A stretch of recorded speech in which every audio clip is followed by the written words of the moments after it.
मी सावित्रीबाई ज्योतिराव फुले या मालिकेच्या आजच्या भागामध्ये इथे पारू आणि सावित्री बोलत असताना गणू तिथे येतो आणि म्हणतो, काकू मला झोप येत नाही आहे, माझ्यासाठी काहीतरी म्हण ना. तेव्हा सावित्री म्हणते, हो बाळा म्हणते आ. तेवढ्यातच इथे पारू म्हणते, थांबा जाऊबाई. आणि सावित्रीने जी ओवी म्हटलेली असते ना, जात्यावरती दळण दळत असताना, तीच आता ओवी इथे पारू गणूला म्हणून दाखवते. तेव्हा तिच्या बुद्धिमत्तेचं इथे सावित्रीला कौतुक वाटतं. ती म्हणते, जाऊबाई अहो मी एकदा म्हटलेली ओवी तुम्ही लक्षात ठेवून लगेच म्हणालासुद्धा. खरंच तुम्ही जर शिकला असतात ना तर अव्वल आला असतात वर्गामध्ये. तुमच्यावरती सरस्वती मातेचं आणि गणपतीचं दोघांचं सुद्धा आशीर्वाद आहे. ती म्हणते, सरस्वतीचं काही माहिती नाही, पण आता मी गेले नाही ना तर हा गणू माझ्यावरती नक्कीच कोपेल बरं का. चला जाऊबाई जाते मी.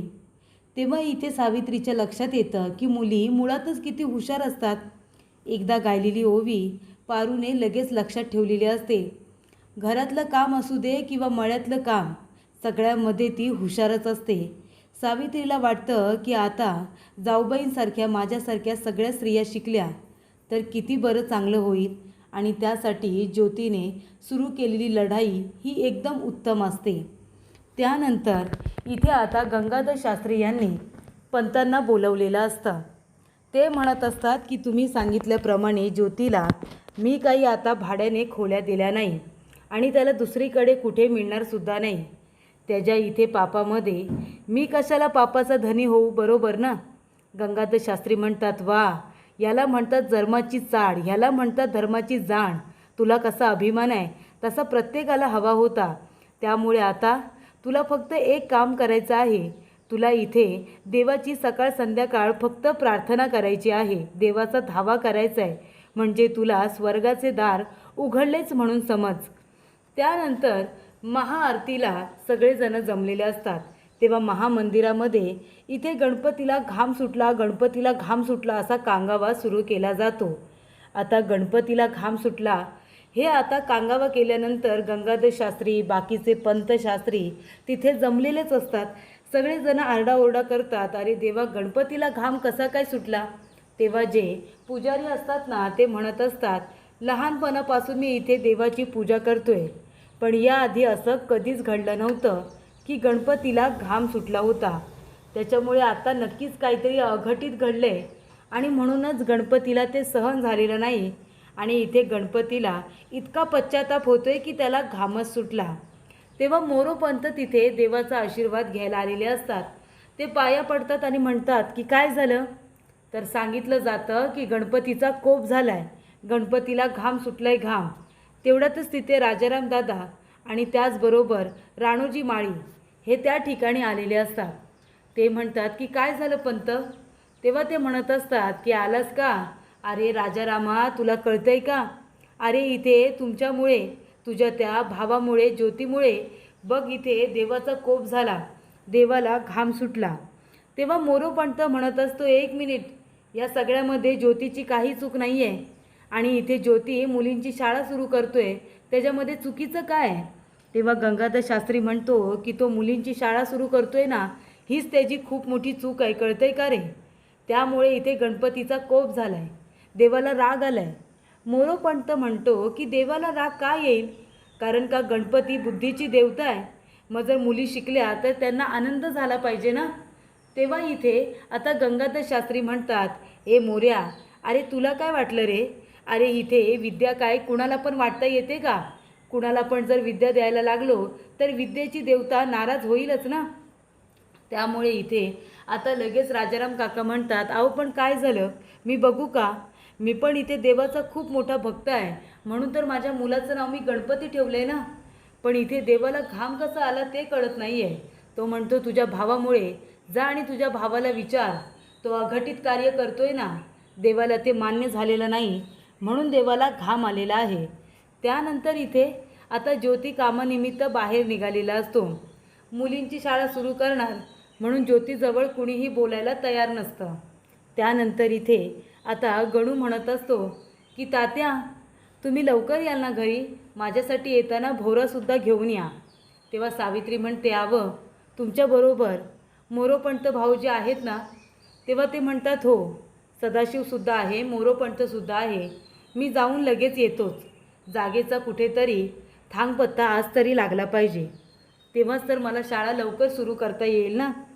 तेव्हा इथे आता भोवरा गणपतीने मागितलेला असतो, त्याला एक नाही, ज्योती आता 2 भोवरे आणणार असतो. तेव्हा इथे पारू म्हणत असते, तात्यासाहेब, अहो भोवरे तुम्ही नंतर आणाच, पण आधी तुम्ही गणूला जेवायला सांगा. सकाळपासून त्याने काही खाल्लेलं नाही आहे, तो फक्त दिवसभर खेळतोय. तेव्हा इथे ज्योती म्हणत असतो, बाप्पा अहो जा, आधी जेवून घ्या, नंतर तुम्हाला खेळायचंच आहे. तेवढ्यातच इथे चिडलेला राजाराम आलेला असतो. तो म्हणत असतो, ज्योती थांब. आणि जाऊन तो आता कोयता घेऊन येतो आणि म्हणतो, गणू इकडे ये, गणू इकडे ये.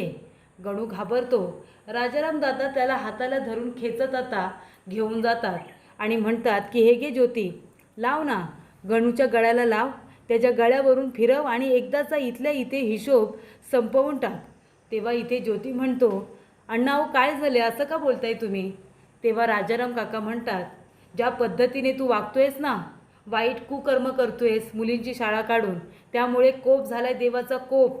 त्यामुळे माझ्या गणूला जर काही भोगावं लागलं ना, त्याच्यावरती कसलं पालट आलं तर मला ते सहन होणार नाही. त्यामुळे आता नंतर यायचं ते आधी येऊ दे. तूच त्याच्या गळ्यावरती हा आता कोयता फिरव आणि त्याला संपून टाक ना. तेव्हा इथे आता लगेच सावित्री म्हणते, अहो नाना भाऊजी, नक्की काय झाले ते तरी सांगा ना. तो म्हणतो, सावित्री, मी मंदिरामध्ये गेलो होतो तर तिथे गणपतीच्या मूर्तीला घाम आलेला आहे, कारण ज्योतीमुळे हे सगळं झालं आहे. पुण्यावरती कोप होणार आहे. ज्योती मुलींची शाळा काढतोय ना, ती गोष्ट कुणाला बी मान्य नाही, म्हणून इथे गणूवरती कोप होणार आहे असं गंगाधर शास्त्री म्हणालेत. तेव्हा पारू म्हणते, नाही, माझ्या गणूला काय बी होणार नाही, काही नाही होणार त्याला. तेव्हा ज्योती म्हणतो, अरे अण्णा, तुला कळतंय का? अरे मी इथे मुलींची शाळा काढतोय ना, म्हणून मला थांबवण्यासाठीचा हा सगळा डाव रचलाय त्यांनी. मला थांबवण्यासाठी त्यांनी हे सगळं केलं. तेव्हा त्यांच्या बोलण्यावरती विश्वास ठेवू नको. तेव्हा राजाराम दादा म्हणतात, अरे मग थांब ना, थांबवण्याचा प्रयत्न करतायत ना, मग थांब ना. आधी वैर तुझं माणसांबरोबर होतं म्हणून काही बोललो नाही, पण आता देवाला तरी घाबर, देवाला तरी कशाला नडतोयस रे बाबा. तेव्हा ज्योती म्हणतो, थांबा, मी जाऊन बघूनच आलो की देवाला इतका किती घाम आलाय. ते देवाच्या घामामध्ये माझी मुलींची शाळा वाहून नाही गेली म्हणजे मिळवलं.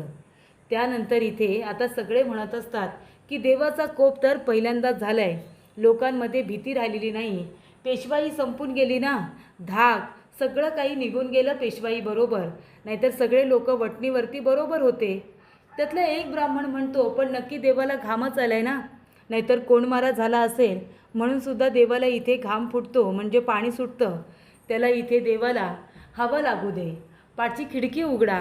त्याचबरोबर इथे आता त्यांना मुकुट वगैरे आहे, तो थोड्या वेळासाठी बाजूला करा. कोण मारा झाल्यानंतर तसं होतंच.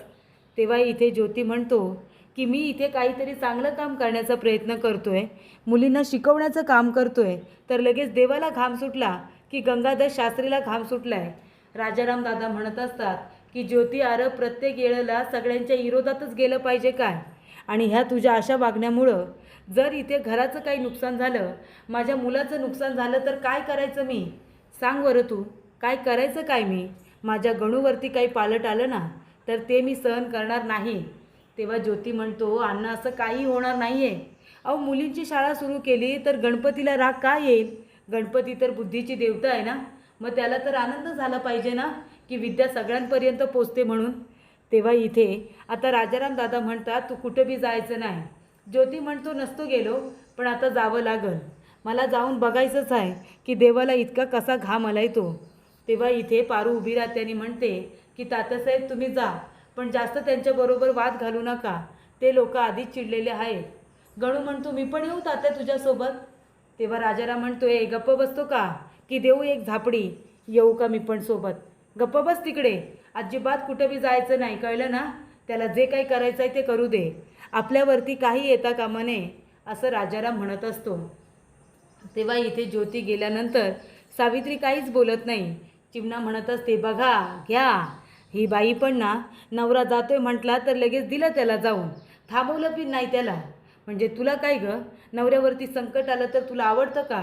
ते म्हणते, सासूबाई अहो मला पण भीती वाटते, मी पण घाबरते की, पण आता देवाला घाम आला आहे की खरोखर खोटं बोललं जातं आहे याचं खरं खोटेपणा करून घ्यायला नको. तेव्हा इथे मला यांच्यावरती पूर्ण विश्वास आहे. तेव्हा राजाराम दादा म्हणतात की विश्वास असू दे सावित्री. अगं पण ज्योती आता गेलाय, जिवंत परत आला म्हणजे मिळवलं. इतके ते सगळे लोक ब्राह्मण हे चिडलेले आहेत. तेव्हा ब्राह्मणांच्या विरोधात आपण कशाला जायचं, गंगाधर शास्त्रीला कशाला डिवचायचं. तेव्हा सावित्री म्हणते गंगाधर शास्त्री फक्त काय एकटे ब्राह्मण आहेत का? मोरोपंत, सदाशिव हाटे, अजून 4-5 लोकांची ती नावं घेते. म्हणते हे खरे ब्राह्मण. हे अंधश्रद्धेला इथे अजिबात विश्वास करत नाही. ते लोक खरेपणावरती विश्वास ठेवतात, सत्याच्या बाजूने असतात. ते खरे ब्राह्मण आहेत. फक्त काही गंगाधर शास्त्री एकटाच ब्राह्मण नाही. आणि हे काय वाईट करतायत? मुलींना शिक्षण दिलं तर समाज सुधारल. काहीतरी बदल घडवायला नको. फक्त ब्राह्मणांनी शिकायचं का? बाकी कुणीही शिकायचं नाही? मग यांनी जर काही समाज परिवर्तन घडावं म्हणून काहीतरी निर्णय घेतला असेल तर त्याच्यामध्ये अडखुरा निर्माण करण्याचं काम हे ब्राह्मण लोक का करतायत? त्यांना काय एवढी अडचण आहे मुली शिकल्या तर? त्यांना विरोध करण्याची गरजच काय? म्हणजे इथे समाज बदलण्याचं काम जर कोणीतरी करत असेल तर हे ब्राह्मण लोक त्यांना अडवणार, त्यांना थांबवणार, याला काय बी अर्थ नाही. तेव्हा गंगाधर शास्त्री म्हणत असतात की बघा काय झालं शेवटीला, हा ज्योत्याचा आता ज्योतिमाळी आहे त्याचा हा जो कांगावा आहे ना की मुलींची शाळा सुरू करणार. काय गरज आहे मुलींची शाळा करायची? केवढा मोठा कोप झाला आता.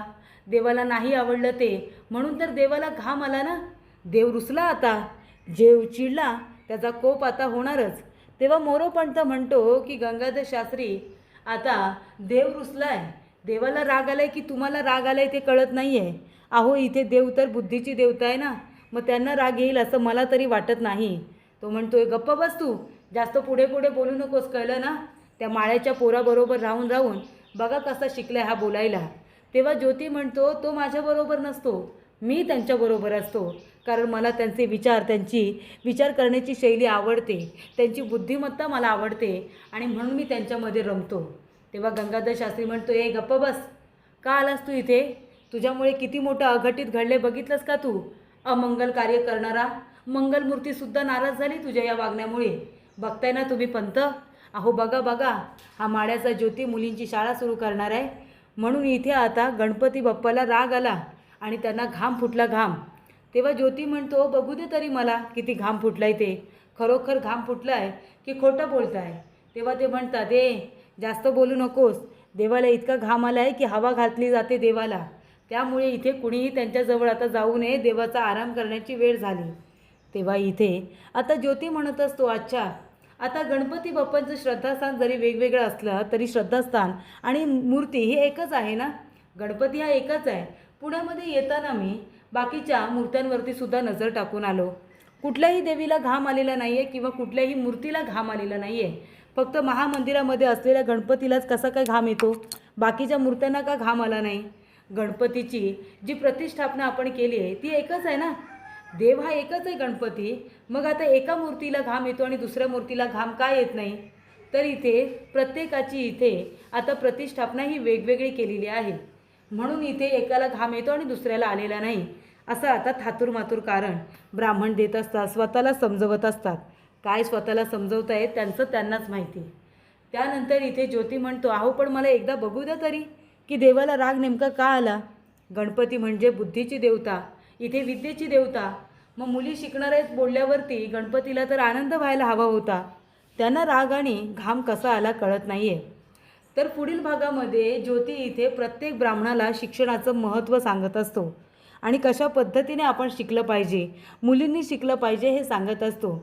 आणि त्यामुळे शिक्षणाबद्दलचा संदर्भ समजावून सांगत असताना ते आता त्यांनी तयार केलेल्या त्या 4 ओळी असतात त्या बोलून दाखवतात. आणि ती म्हणजे विद्येविना मती गेली, मतीविना गती गेली, गतीविना नीती गेली, नीतीविना गती गेली, गतीविना वित्त हरले, वित्तविना शूद्र खचले. हे त्यांनी जे काही लिहिलेलं असतं ना ते आता ते बोलून दाखवतात. म्हणतात की मुलींची शाळा बंद करायच्या आधी मला जे काही सुचलं आहे ते बंद करायच्या आधी तुम्ही या गोष्टींचा विचार करून ठेवा. तुम्ही जे करताय ते खूप चुकीचं आहे असं आता ज्योतीने त्या लोकांना पटवून दिलेलं असतं. मुली शिकल्या तर त्याच्यामध्ये वाईट असं काही नाही आहे, पण तुम्हीच इथे मुलींना पुढे जाऊ देत नाही, त्यांना इथे सुधारू देत नाही. तेव्हा ज्योती म्हणत असतो की आधीच इथे आपल्याला मुलींची शाळा सुरू करण्यासाठी कुणी जागा देत नव्हतं आणि आता तर काय, आता तर इथे लोकांना असंच वाटतंय की मी मुलींची शाळा सुरू करतोय म्हणून देवाला घाम आला. आता तर आपल्याला कुणीच जागा देणार नाही. ज्योती म्हणते घाबरू नका, स्वतःवरती विश्वास ठेवा. तुम्हीच म्हणता ना जेव्हा सगळे दरवाजे आपल्यासाठी बंद होतात तो निर्माण करता आपल्यासाठी एक दरवाजा उघडतो म्हणून. तसंच तुमच्या बाबतीत आता होणार आहे.